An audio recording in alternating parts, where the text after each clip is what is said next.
Welcome to the Empowered Christian Woman Podcast.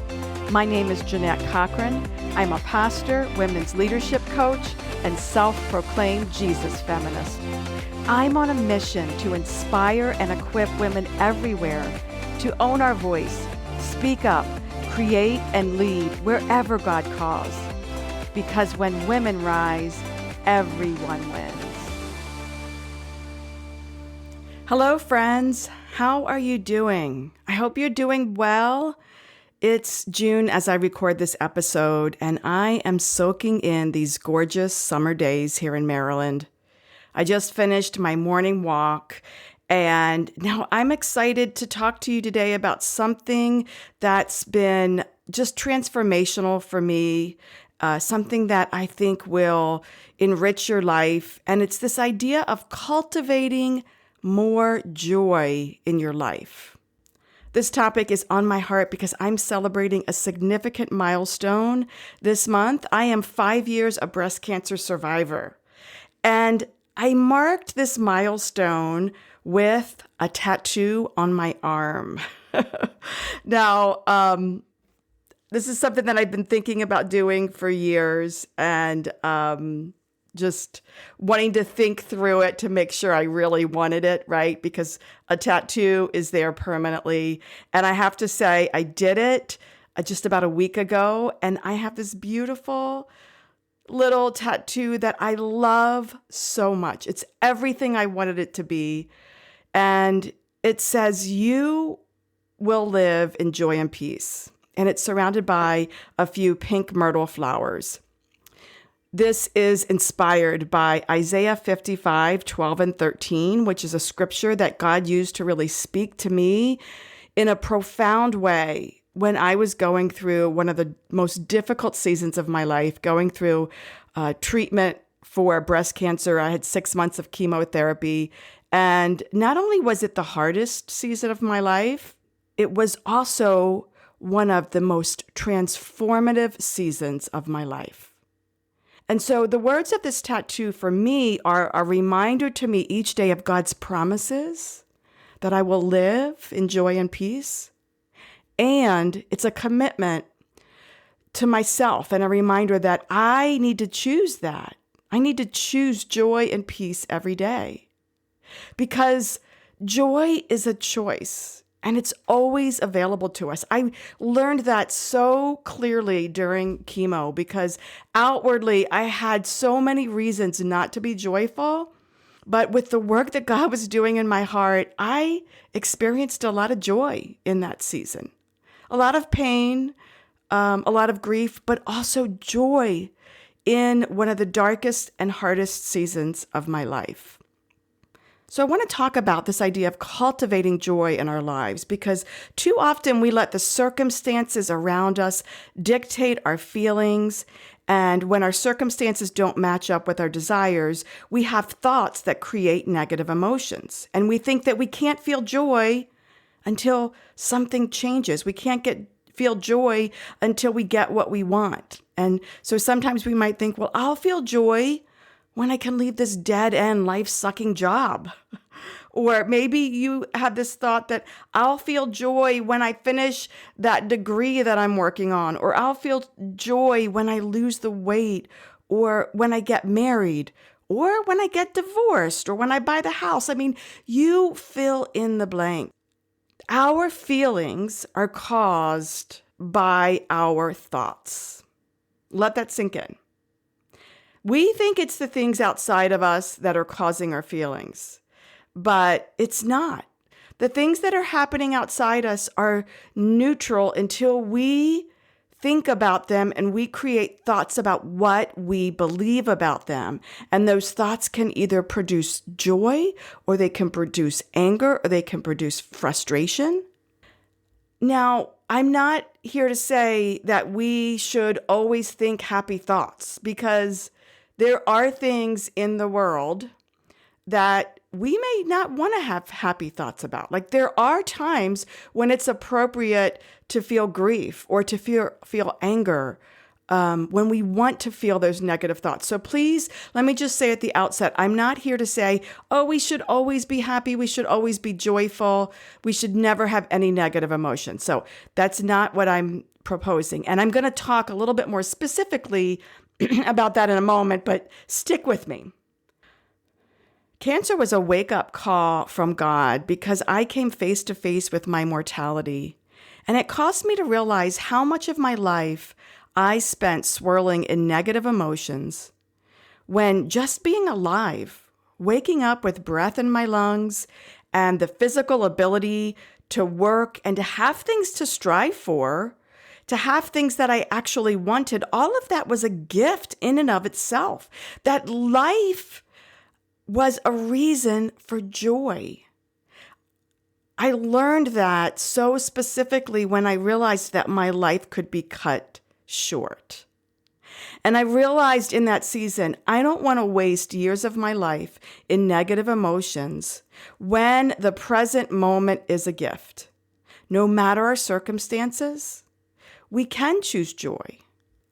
You don't have to wait for a life crisis to wake up to joy. You can choose it today. And that's what I'm hoping to help you to see. So first, let's define what I mean by joy, because there's a difference between happiness and joy. The biblical concept of joy is an inner contentment and satisfaction. It's just this deep sense of well-being. Positive psychology distinguishes joy from fleeting happiness. It says that joy is a deeper, more enduring state of contentment and well-being. Happiness can be more momentary and situational dependent. Everything we pursue in our life, everything that we do is because how we think it will make us feel. And the reality is, as human beings, we want to feel good. That's normal, right? We want joy. And the good news is God created you for joy. God wants you to have joy. Jesus said, I have come that they may have life to the fullest. Friends, that sounds like joy to me. That sounds like a deep well-being and contentment. I think Jesus was the most joyful human being that ever lived, and he showed us and he purposed to share his joy with us. John 15:11, right before Jesus was arrested, he said, I have told you these things, meaning all of his teachings. I have told you these things so that my joy may be in you and your joy may be complete. Friends, Jesus has joy that he wants to be in you. And that joy is not situational dependent. He wants your joy to be complete and full, and he has joy to give you. Now, that's a hard concept to accept if we have this distorted view of God as a hard, judgmental, angry being who's looking around to see where we've screwed up so he can just throw a lightning bolt at us. And unfortunately, that's maybe the picture of God that you've been given. I think that's the picture of God that many people have in their mind. And that's completely opposite of what Jesus showed us about God, of what Jesus taught us about who God is. That's not God's character. Joy is also a fruit of the Spirit. It's one of the wonderful outcomes that we can have as we live our life more fully with the Spirit of God leading us. And because that is true, I think Christians should be the most joyful people on the planet. But like anything in life, we have to cooperate with God for this to be a reality. It's not all of God's work, and it's not all of us. We get to co-create our life with God. And so I want to share with you 6 practical steps that have helped me to cultivate joy in my life. These are 6 practices that I have cultivated on a regular basis that have helped me to really live out my intention of choosing joy. And the first is just that, set an intention to choose joy. Every change in our life starts with a clear intention. So we have to decide what we want. Setting an intention for me has helped me to recognize when I'm stuck in negative emotion. This doesn't mean that I never feel negative emotion. Of course I do. I'm human. And I think actually it's healthy and it's necessary for us to feel all of our emotions. So don't think that I'm saying we should always feel joy and never be angry or frustrated or sad, because those are normal human emotions.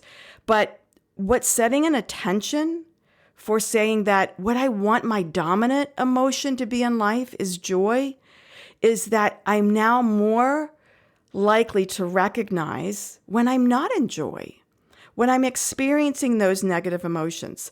And instead of just pushing those negative emotions away, I recognize them and I process them.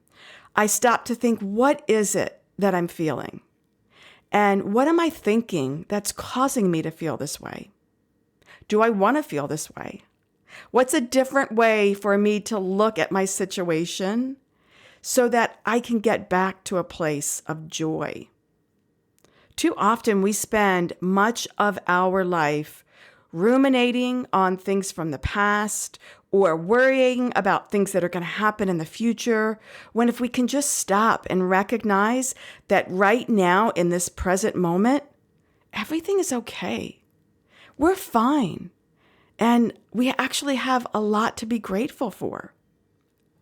Setting an intention for me to say, I want to live with more joy, that alone has caused me to recognize when I'm experiencing negative emotions so that I can stop and let those emotions move through me, process them so that they don't just sit in my being. Because what happens is when an emotion sits with us for a long time, then it becomes a mood, right?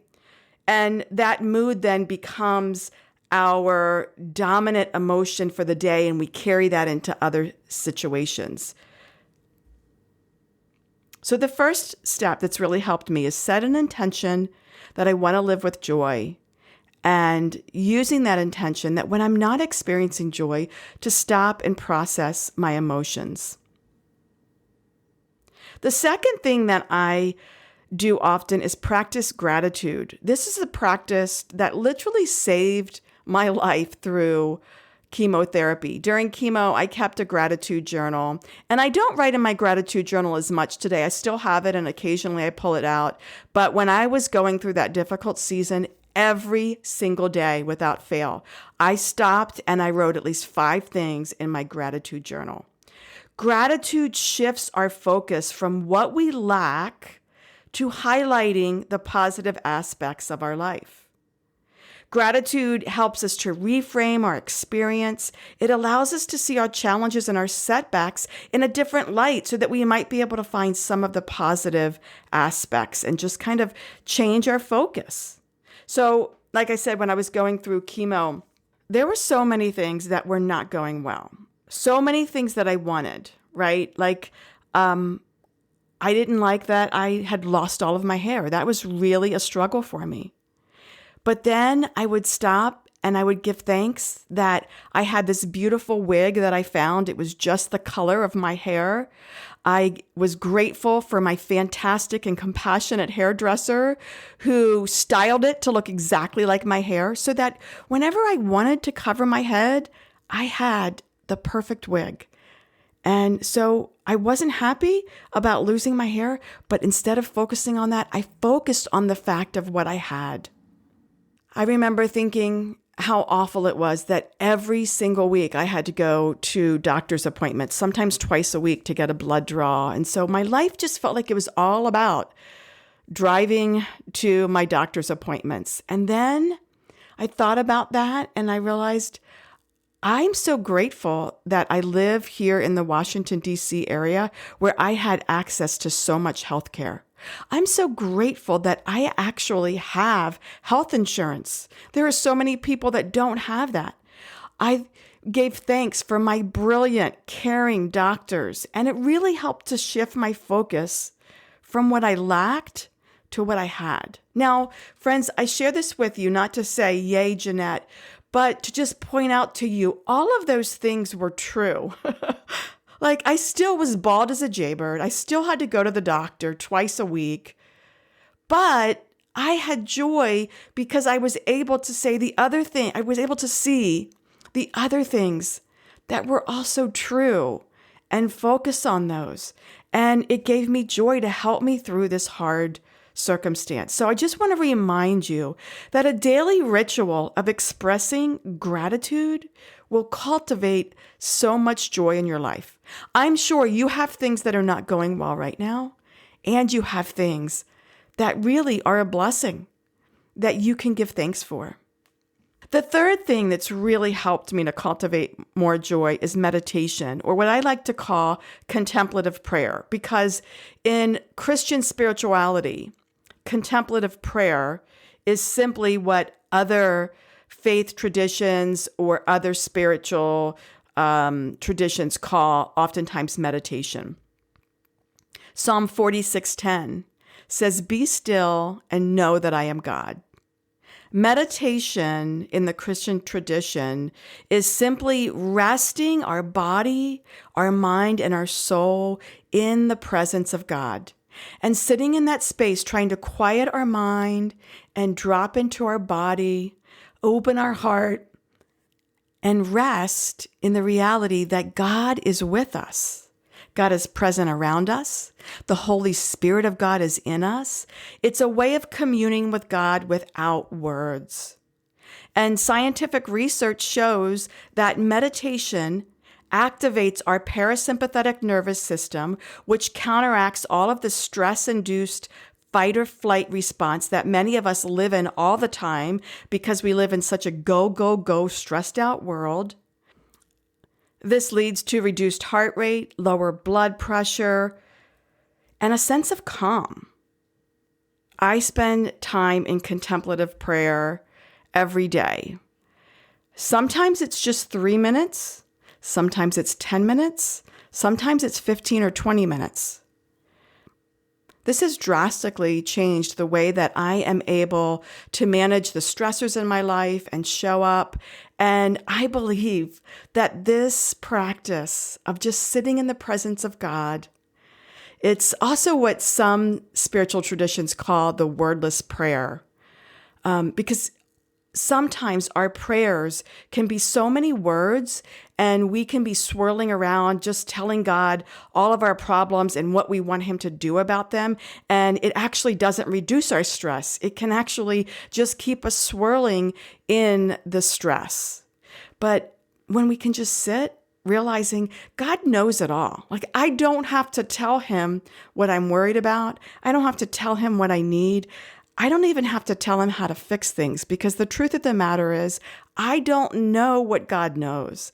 And so it's been so freeing to pray in this way, to just sit in the presence of God, knowing that when my thoughts come up, and they do, and I just notice that those thoughts are there, and I just give them to God, and I slowly try and come back to a clear mind and believing that God's going to handle that, whatever those thoughts were. It's been a game changer, and I believe this has cultivated so much more joy in my life. Give it a try. The fourth practice is managing our technology use. There are days where I'm happy with how I'm managing technology, and then there are days when I realize I'm off track. But just recognizing that I need to manage my technology use has been a game changer. Because here's the thing, technology is shaping us, and it's not in good ways. There's a lot more that I could say about this. I'm learning a lot. I'm studying a lot about what technology is doing to our brain. That's probably for another episode. But what happens is we numb out on our phones, scrolling on social media. We get on thinking, I'm just going to check my, Instagram. And the next thing we know, we've been on there 15 or 20 minutes just looking at random videos, and thinking, do I really need to see other people's lives? Like, is this really enriching my day? And most of the time, the answer that I have for that is no. Oftentimes, the scrolling on social media, we're doing this because we're just numbing out to our lives. We're numbing out to our feelings or our stress. And so we want to just be aware of that and not use social media to what I call buffer, right? What we need to do is go back and process those emotions. So that's one reason why managing technology is important, because we don't want to use it to numb out. The second thing is it zaps our day. It takes our time away. I'm also learning that neuroscience shows us that technology literally affects our dopamine levels in our brain. Dopamine are those feel-good hormones. And what happens is if we're on social media for too long, it depletes our dopamine reserves. So if we start our day out on social media, we're already depleting our dopamine reserves. Dopamine is what we need to be motivated in our day. Dopamine is what helps us to feel accomplished and to feel good about what we're doing, to be motivated. So just recognize that managing technology is key to experiencing more joy in our life. The more technology we use, the less joy we will experience. And the fifth is just engage in joy-producing activities. So engaging in activities that bring us pleasure can counteract negative emotions and help to promote joy. So what activities do you simply do just because you love them? What activities just bring you happiness? Maybe you love painting or dancing or walking in nature. Maybe you love cooking. Do you make time for yourself to engage in those activities? Or do you just push them aside because you think that you need to be productive and responsible? I have been to Disney World 3 times in the past 12 months. Now, I know that's not productive, and in some ways that could be viewed as irresponsible. It sounds a little crazy, and I think it's okay to be crazy sometimes if it brings joy to your life.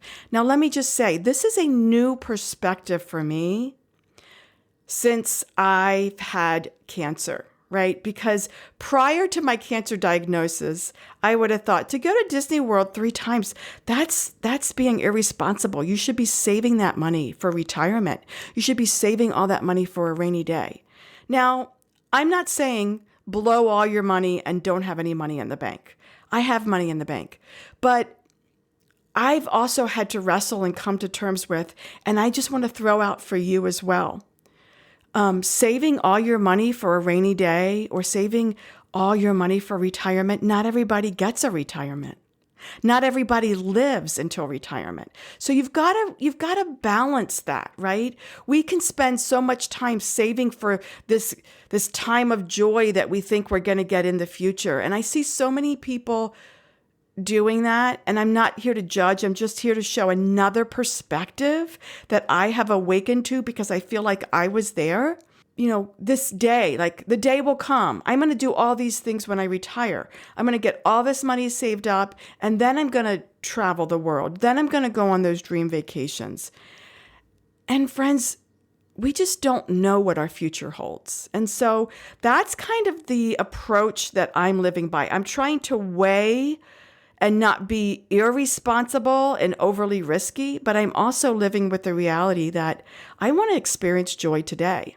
My daughter loves Disney, and she's been going through some challenging times as well, and just looking for ways to just live in joy and let go of things that she can't control. And so we've had the opportunity 3 times to just hop on a plane for a long weekend, go to Disney World, and have some fun together. And it brought us so much joy, and I don't regret it. So another activity that I do just for the joy is I prioritize time with my granddaughters and doing fun activities with them. And it brings me so much joy. I will tell you, I just sit in the moment and I listen to them, and I listen to the thoughts that they have and the things that they're learning, and sometimes the funny things they say. And I just laugh so deeply. And I just soak in the moments of like, this is the best thing ever. And I am so glad that I just get to be here for it. When I'm with my granddaughters, I have so many moments where I am deeply present. Where are the moments in your life that if you could just be deeply present, you would be able to experience unspeakable joy? I know that they exist. Look for them. Make sure that you're taking time to just engage in activities that bring you joy. You are worth it, my friend. You're worth it. And then number 6 is simply take care of your physical health. Exercise, eating nutritious meals, getting 7 to 8 hours of sleep. We know it. We know that when our body is feeling good, we feel better. And that's because our mind cannot function optimally when our body is depleted. And ultimately, it's our mind, it's our thoughts that produce the feelings of joy. And so make sure that you're taking time for yourself, for just the things that you know you need to do. These 6 practices have helped me to cultivate so much joy in my life, and I want that for you. Now you may be thinking, this sounds great, Jeannette, but what do we do with real life hardships, suffering, pain, injustice? We can't have joy then, can we? What do we do with all that? And I've heard people say, Jesus said, take up your cross and follow me. So life is not about being happy. Life is not about being joyful. To which I would argue, yes and no. No, suffering, pain, injustice of the specific circumstances, those are not joyful. But the character and the growth that God is forming in us during suffering is a reason for joy. It's not joy because of our circumstances. It's joy that we are being made new in Christ even when we are suffering. We are growing and we are maturing so that we can become the best version of ourselves and contribute to the work of God in the world. Friends, that's exactly what I experienced in my suffering through my cancer journey. I didn't like it.